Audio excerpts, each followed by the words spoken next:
hi, he's the fast, and I'm the curious.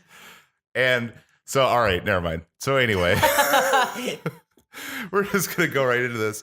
I wanted to do this. We talked about this on a chat room or whatever, but I've never seen any of the Fast and the Furious movies, and Chris adores them. Yes. So he's going to introduce me to the world of Fast and Furious. I'm very excited about this. I normally in these situations, you're supposed to say, I don't want to be that guy, but I'm totally comfortable being this guy.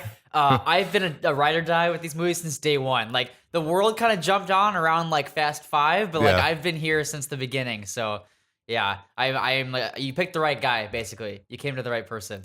Well, yeah, I may have seen like, whatever, 10 minutes of one of these, like on FX or something, but I've definitely never seen one start to finish. But I've listened to so many people talk about how they're just really like fun, good action movies. And so and enough people whose like opinions that I like respect have said that they're good, that I feel like I was just like, all right, I should finally just buy in and actually watch these. Yeah, you're going to see, it's been a really interesting transition that maybe, I don't know if it's ever happened before in movie history, where like a series starts and continues in such a different direction from where it started. Because they're not action movies at first. You're going to watch it like change slowly as we go through these. Yeah. This one's just like Need for Speed, right? Like, isn't that like, it's like Need for Speed's based off this one? Isn't like that the idea? Much. Yeah, more or less. So yeah, we're about to start with the first one, which is my favorite one and the best one. From 2001. Yes. So I'm most excited for this. But what are your, I guess what I want to know, like, from what you've heard, what are you expecting to see today? I'm expecting a movie where there's some street racers. Okay. And they don't get along for some reason. Okay. But I don't really know why they don't get along. Probably over like turf or territory or something. Maybe one person's joining the other gang or something. I don't know, or whatever. I believe the theme is family, actually, not gang. But this is gonna be fun. Yeah. So I as you can tell, I know zero. But zero you're curious, about this movie. and that's important. Yeah, exactly. So I guess with that being said, we should just jump in and watch the movie then. Let's do it. All right, we'll be back. So we just got done watching the Fast and the Furious. Yes. The one thing, like right off the bat, I want to say is that going back and watching this movie now, I know that like Dominic and Brian and like those guys, like they're not gonna die. Yeah. And yet the moments in the movie still felt very tense. Dude, honestly, I was going is Vin Diesel gonna die? They're gonna do some zombie thing for the rest of the movie. I was telling you, like, when we were watching that, this is in my top 10 favorite movies of all time. I think it's the movie outside of Star Wars that I've watched the most times in my life. And I forgot how intense some of those scenes were. Like, watching it. It's been a while. I'm like, dude, when fucking Vince is hanging out the semi, I'm like, holy fuck. Like, it's so good. Yeah. Those the tense moments in this movie, man, like they did such an awesome job of them. Yeah. Or like at the end there when they they roll up on Jesse there, like in front of the house. Yeah. Like it's just fuck. I don't really know why I'm supposed to have a connection with is it who is it what you just said his name, the guy that's hanging off the truck, Vince? Yeah. Am I supposed to like him? Not because he's kind of a douche in this movie. Not really. Like, you like him in as much as that he's Dom's best friend. Okay. Until Brian and like the other characters care about him. I don't think you're typically supposed to. You're not supposed to care about him. It's more about. It was just like, so that moment then there, like it's like a tense scene, but like they're all going like, oh no, he's gonna die. I'm like, oh well.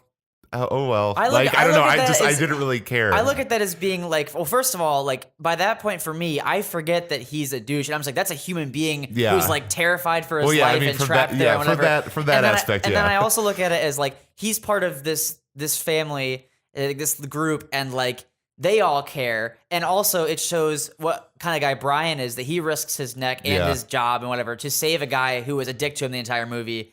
And like, I feel like it's more about that stuff around it rather than you caring what happens to Vince. Okay. Yeah. I get that. Mm-hmm. So the two like beverage moments in the movie. Yeah. One is awesome. The like you can have anything you want as long as it's a Corona. And from my understanding of the movies, that's kind of like the like vodka martini shaken not stirred. Like that's like the Coronas. The Corona's like a running yeah. thing throughout the series. Yeah. So that was cool. All the cops hanging out, they're like, how about we have an iced frappuccino decaf, please? Like, yeah. And they're all like sitting drinking out of these big like glass mugs and stuff. It's so weird. It is weird. It's so like just completely out of nowhere. This was the first time that I noticed that scene too. Yeah. It's like Friends is popular, right? Like I don't know. Yeah. It's very, very strange. But what'd you think? I really enjoyed it. Yeah. Yeah. The series as a whole gets made fun of a lot, but and like regardless of like anything else, I think this first one is like legitimately a good movie, and I'll not accept any argument otherwise. Like you can the later ones, like as much as I like them, you can troll them all day. I think this one is just a good fucking movie, and like there's no, this one is not like it's not worthy of the shit that the whole series gets. Yeah, no, it's very strong, and. I mean, I don't know when they made this movie originally if they intended it to be a series or not. I don't know if it was like they didn't. No, so okay, because it definitely like I don't know. Once again, going back and like understanding that this is like the beginning of a whole series, it does like make me interested to see how like these character dynamics evolve as things go on. Now they've got you. You're trapped. You're in the same boat as me now because I literally like I love this first one so much, and I was like my brother and I we bonded it heavily over these movies. I've said before, but like. We got so attached to this like world and the characters that like we have sat through 7 more movies that are not really all that similar to the one we like the most, but because we care so much about the people, like so like that's the thing that impresses me the most is like man, they earned so much goodwill in the course of one movie that like I have been in the theater for every single one in the almost 10 years, almost 20 years since. Like we're a few years off from it being the 20-year anniversary. It's like holy shit, but yeah, no, that's definitely what always made an impression on me too. Yeah, I don't know. I was gonna say that the only thing is Brian's just kind of a shitty cop, isn't he? Like he's just like I mean like I like the fact that like him and like Dominic like get close and everything, and they're like they have this like. Really interesting relationship by the end of the movie, but him going in and being a cop and he's supposed to, like they're like you're gonna go in and bust this guy, and then he's just like well never mind, like I'm gonna let him go. My interpretation has always been that like because like really like we understand that like he's the Dominic's like a complex character and that it's not that simple, but he's still a criminal. Yeah, for like, sure. He's like I've always looked at it as like there was a part of Brian deep down like his entire life that like wanted this, and like he went into being a cop instead, but then like being thrust into this world like it like changed it like let something out in him that like was what he really wanted all along. Like he fucking. It's not just like, oh, I guess I'll just like build and race this car for like my job because I'm a cop. Like you can tell, like he loves this shit, and like he bonds obviously with both Dom and Mia and like that whole group, and like I feel like it's like I said, there's like a part of him that like that he actually really wants to be part of this. Yeah, and so that's what like turns him against like his duties as a police officer. Okay, yeah. So he is a bad cop then. All right then. Yeah. So I guess I'm just saying that I look at it not as like incompetence out of just like that's the kind of person that he is. Like just that he was never actually like really fully in the whole cop thing anyway. Yeah. Well, they even say like he's trying to become a detective and whatever. So like, he's not super experienced. He's not super like he hasn't been on the force for decades or anything. Like it's definitely got a really strong Point Break influence. Well, that's the thing I was gonna say is that I never realized it till years later because I'd never seen Point Break, and then I watched that back. I was like, the Fast and the Furious is literally just Point Break with cars instead of surfing. Yeah, like, pretty much. But it's good. Like, no, that's not a bad thing. Because they're like Point Break's awesome. But that was a trip for me going back like years later and be like, holy shit, like this is very like this is this is what this is like. Because I saw this one like way before I saw Point Break. Except that. So just never mind. This is gonna be a tangent off onto Point Break. Does Patrick Swayze die at the end of Point Break? I don't know. I think he does. All right. Well, either way, and we're not talking about the stupid snowboarding. Point Break, or whatever the fuck they do in that jet skis, paragliding. But yeah, no, it was awesome.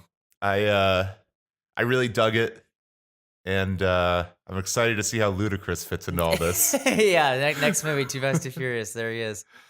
But yeah, so I'll say right now that in a certain light, it might be best to just stop. in a certain light, it might be best to just like, I watched that one and now like finished, like it's over.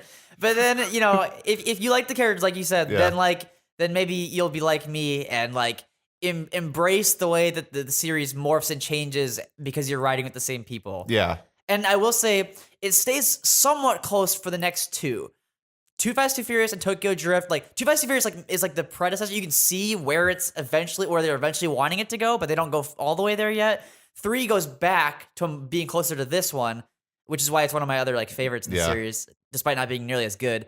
And then once you hit like 4, it's like, all right, this is a pretty different animal. But well, I'm definitely of the mind that as long as like the characters are still like good, I can like forgive a lot of other stuff. All right. Well, so I think we should be. Then we'll move on. Yeah, we should be good then. Yep.